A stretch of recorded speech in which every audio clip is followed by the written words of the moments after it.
नमस्कार दोस्तों, स्वागत है आपका देश दुनिया की बड़ी खबरों में। आज की सबसे बड़ी खबर, पदक विजेता खिलाड़ियों को 1 करोड़ रुपए का सम्मान राशि देगी दिल्ली सरकार। अरविंद केजरीवाल ने किया बड़ा ऐलान।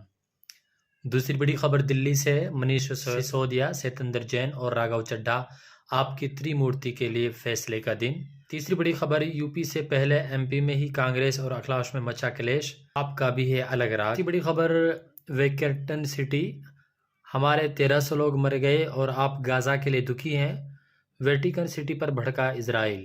पांचवी बड़ी खबर, दिवाली पर चीन भेज रहा है भारत में बीमारी फैलाने वाले पटाखे, क्या बोली सरकार, बताएंगे आपको विस्तार से। ये बड़ी खबर दे रही है दस्तक, हिमाचल पंजाब में बारिश से गिरा पारा, दिल्ली एनसीआर में भी बारिश।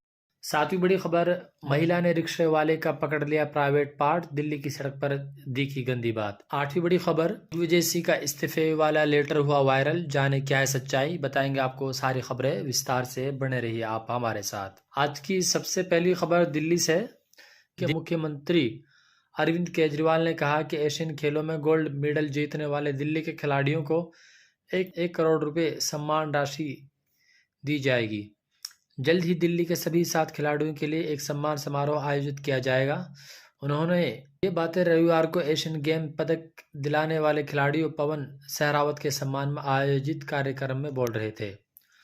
उन्होंने कहा है कि दिल्ली का मुख्यमंत्री होने के नाते मेरा भी सीना गर्व से चौड़ा हो गया। उन्होंने इस मौके पर पवन सहरावत को 1 करोड़ रुपए की सम्मान राशि देने की घोषणा भी की है। बवाना के राजीव गांधी स्टेडियम में आयोजित इस कार्यक्रम में परिवहन मंत्री कैलाश गहलोत भी मौजूद रहे। केजरीवाल ने कहा है कि आज बवाना में आकर मेरी पुरानी यादें ताज़ा हो गई। अन्ना आंदोलन के दौरान इसी राजीव गांधी स्टेडियम को जेल बनाया गया था और हमने यहाँ 2 रातें काटी थी। दूसरी बड़ी खबर दिल्ली से, आम आदमी पार्टी के लिए सोमवार फैसले का दिन है। पार्टी के 3 बड़े नेताओं पर अलग अलग अदालतों में सुनवाई होगी। सुप्रीम कोर्ट में मनीष सिसोदिया की जमानत याचिका पर सुनवाई होगी। मनी लॉन्ड्रिंग केस में सत्येंद्र जैन पर राउज एनो कोर्ट सुनवाई है। वहीं राज्यसभा से निलंबन के खिलाफ सुप्रीम कोर्ट गए राघव चड्ढा की याचिका पर सुप्रीम कोर्ट विचार करेगा। शराब घोटाले के आरोप में गिरफ्तार किए गए दिल्ली के पूर्व उप मुख्यमंत्री मनीष सिसोदिया की जमानत याचिका पर सुप्रीम कोर्ट में सुनवाई होगी। सिसोदिया को इसी साल फरवरी के अंत में गिरफ्तार किया गया था। सिसोदिया ने सीबीआई और ईडी की ओर से किए गए केस में जमानत पर याचिका दायर की थी। कोर्ट ने पिछले दिनों ईडी से कई सख्त सवाल पूछे थे और मनीष सिसोदिया के खिलाफ रिश्वत के सबूत मांगे थे। ईडी ने इस पर अपना जवाब दाखिल किया है।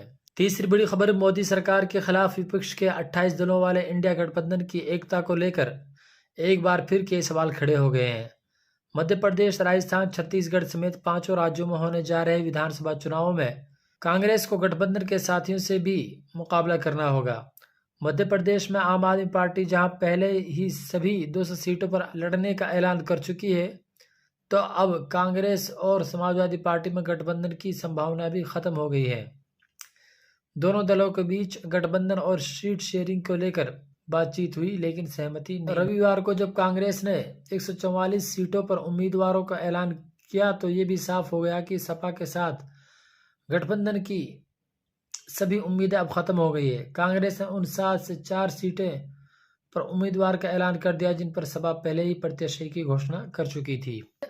राजधानी दिल्ली में सोमवार से मौसम बदलने वाला है। शहर में ठंड की दस्तक से पहले बादल मेहरबान होने वाले हैं। मौसम विभाग आईएमडी ने हिमाचल प्रदेश और जम्मू कश्मीर में भारी बारिश और बर्फबारी की भविष्यवाणी की है। ऐसे में पहाड़ी राज्यों में अगले कुछ दिनों में मौसम बदलने वाला है, जिसका असर दिल्ली एनसीआर में भी देखने को मिलेगा। आईएमडी के मुताबिक दिल्ली में अगले 2 दिन बारिश की भी संभावना है। आइए जानते हैं वेदर अपडेट। मौसम विभाग ने अपडेट जारी कर बताया कि राजधानी दिल्ली में सोमवार और मंगलवार को बारिश हो सकती है।